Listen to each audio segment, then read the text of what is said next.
வணக்கம். வசியின் வாசிப்புகளில் பார்த்திபன் கனவு 3ஆம் பாகம். பராந்தகபுரத்தில் சூனியமான அந்த மகேந்திர மண்டபத்தை பொன்னன் உள்ளும் புறமும் பலமுறை சுற்றி சுற்றி தேடினான்.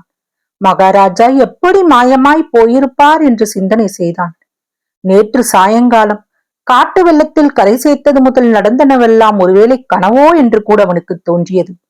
இதற்கிடையில் வைத்தியனும் வண்டிக்காரனும் அவனை தொந்தரவு செய்ய தொடங்கினார்கள்.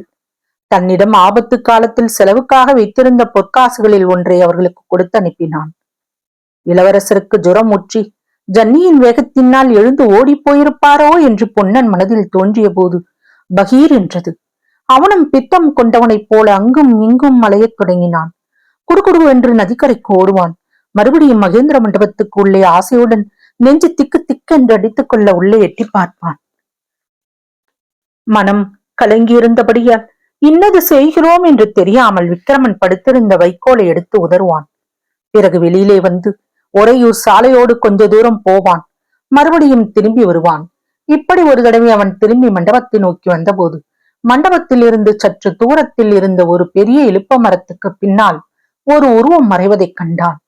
அது ஒரு சித்திரக்குள்ளனின் வடிவமாக தெரிந்தது.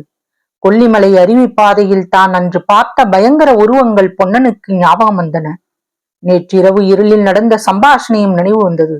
ஓஹோ, மகாராஜா நலபாரிக்காரர்களின் கையிலே தான் அகப்பட்டு கொண்டார் என்று எண்ணிய போது பொன்னனுக்கு வந்த ஆத்திரத்துக்கும் துயரத்திற்கும் அளவே இல்லை. இந்த ஆத்திரத்தை எல்லாம் அந்த குள்ளன் மேல் காட்டி விடுவது என்ற நோக்கத்துடன் பொன்னன் இலுப்ப மரத்தை நோக்கி வேகமாய் பாய்ந்து சென்றான். தன்னை பிடிக்க வருகிறான் என்று தெரியாமல் மறைந்து நின்ற குள்ளன் மேல் திடீரென பாய்ந்து கெட்டியாக பிடித்துக் கொண்டு 2 குலுக்கு குலுக்கினான். முதலில் சற்று திகைத்த குள்ளன் விரைவில் சமாளித்துக் கொண்டு, என்ன அப்பா, என்ன சமாச்சாரம், எதற்காக இவ்வளவு ஆத்திரம் என்று கேட்டான். அடே குள்ளா, மகாராஜா எங்கே என்று பொன்னன் அலறினான். மகாராஜாவா? அது யாரப்பா மகாராஜா? உடனே பொன்னனுக்கு தன்னுடைய தவறு ஞாபகம் வந்தது. உதட்டை கடித்துக் கொண்டு அந்த மண்டபத்தில் படுத்திருந்தவர் எங்கே என்று கேட்டான். குள்ளன் தன்னுடைய இடுப்பு துணியின் மடியை அவிழ்த்து உதறினான். பொன்னனை கேலியாக பார்த்து, ஐயோ, என் மடியில வச்சிருந்தேன், காணமே என்றான். பொன்னனுக்கு இந்த கேலி ரசிக்காமல் குள்ளனை அடிப்பதற்காக கையை ஓங்கினான். துடுப்பு பிடித்த வைரமேறி அந்த கையின் அடி குள்ளன் மேல் விழுந்திருந்தால் என்ன ஆகியிருக்குமோ தெரியாது. ஆனால் அதற்குள்ளே குள்ளன் உடம்பே ஒரு நெளி நெளித்து பொன்னனுடைய பிடியில் இருந்து விடுவித்துக் கொண்டு ஒரே பாய்ச்சலாக பாய்ந்து மறுகணம் மாயமாய் மறைந்தான். பொன்னன் அளவிட முடியாத கோபத்துடன் அங்கும் இங்கும் ஓடினான்.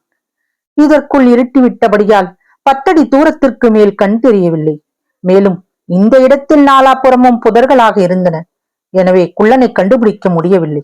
மிக்க மனச்சோர்வுடன் பொன்னன் திரும்ப எத்தனித்த போது திடீரென்று அந்த இலுப்பு மரத்தின் மேலிருந்து ஊ என்று ஆந்தை கத்துவது போல ஒரு குரல் கேட்டது. பொன்னன் திகிலுடன் மேலே அண்ணாந்து பார்த்தான். அடர்ந்த மரக்கலையில் இருண்ட குள்ள வடிவம் காணப்பட்டது. இன்னொரு தடவை ஊ என்று அழகு காட்டுவது போல உருவம் கூவிற்று. பொன்னனுக்கு அப்போது வந்த கோபம் இவ்வளவு அல்ல. அந்த மரத்தை வேரோடு பிடுங்கி சாய்த்து விடலாம் என்று எண்ணினான்.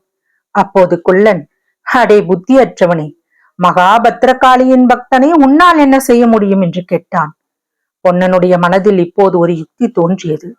அதை பற்றி அவன் யோசித்துக் கொண்டிருக்கும் போதே குள்ளன், அடே முரடா, நீயும் மகாகாளியின் பக்தன் ஆகின்றாயா? உன் கஷ்டங்கள் எல்லாம் நீங்கும் என்றான். என்னையா காளி பக்தனாக சொல்லுகிறாய் என்று பொன்னன் சிரித்தான். ஏண்டா சிரிக்கிறாய்?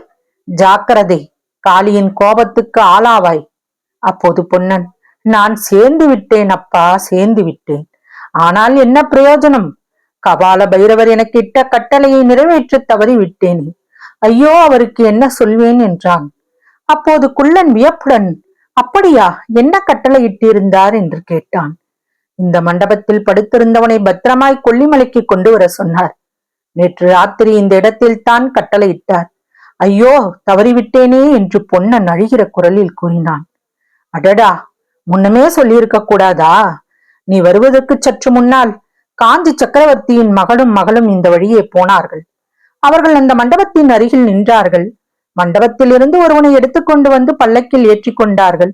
அவன் யார் என்று எனக்கு தெரியவில்லை. உனக்கு தெரியுமா என்று கேட்டான். இந்த கேள்வி பொன்னன் காதில் விழவில்லை.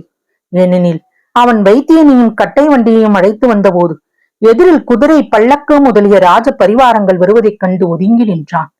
குதிரை மேல் குந்தவி தேவியை கண்டதும் அவளுடைய கண்ணில் பட்டுவிடாமல் வண்டியின் பின்னால் நன்றாய் மறைந்து கொண்டான். பல்லக்கை அவன் கவனிக்கவில்லை. இப்போது அதெல்லாம் பளிச்சென்று ஞாபகம் வந்தது. குள்ளன் சொல்வது உண்மையாக இருக்கலாம் என்று தோன்றிற்று. ஏனப்பா மௌனமாக இருக்கிறாய்? என்ன யோசிக்கிறாய் என்று குள்ளன் மரத்தின் மேலிருந்து கேட்டான்.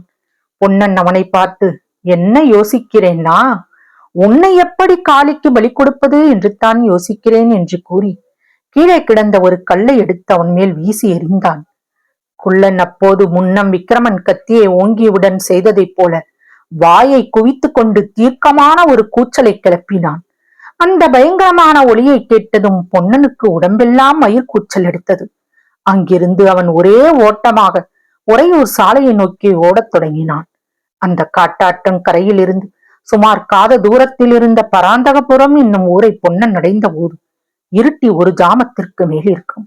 ஆனால் அங்கே தீவர்த்தி வெளிச்சமும் வாத்திய முழக்கமாய் ஏக தடபடலாக இருந்தது. பொன்னன் என்னவென்று விசாரித்த போது சக்கரவர்த்தியின் திருக்குமாரரும் திருக்குமாரியும் விஜயம் செய்திருப்பதாகவும் அவர்களுக்கு வரவேற்பு உபச்சாரங்கள் ஊர் கோயிலில் நடந்து கொண்டிருப்பதாகவும் அதற்காக ஊருக்கு வெளியே கூடாரங்கள் அடிக்கப்பட்டிருப்பதாகவும் தெரிந்து கொண்டான். அவர்கள் ஆலயத்தில் இருக்கும் சமயத்தில் தன்னுடைய சோதனையை முடித்துக் கொள்ள வேண்டும் என்ற எண்ணத்துடன் கூடாரங்கள் அடிக்கப்பட்டிருந்த இடத்திற்கு பொன்னன் விரைந்து சென்றான். தொடரும். வசியின் வாசிப்புகளை சப்ஸ்கிரைப் பண்ணுங்க நண்பர்களே. லைக் பண்ணுங்க, ஷேர் பண்ணுங்க, உங்க கருத்துக்களையும் கமெண்ட்ல பதிவு பண்ணுங்க. நன்றி.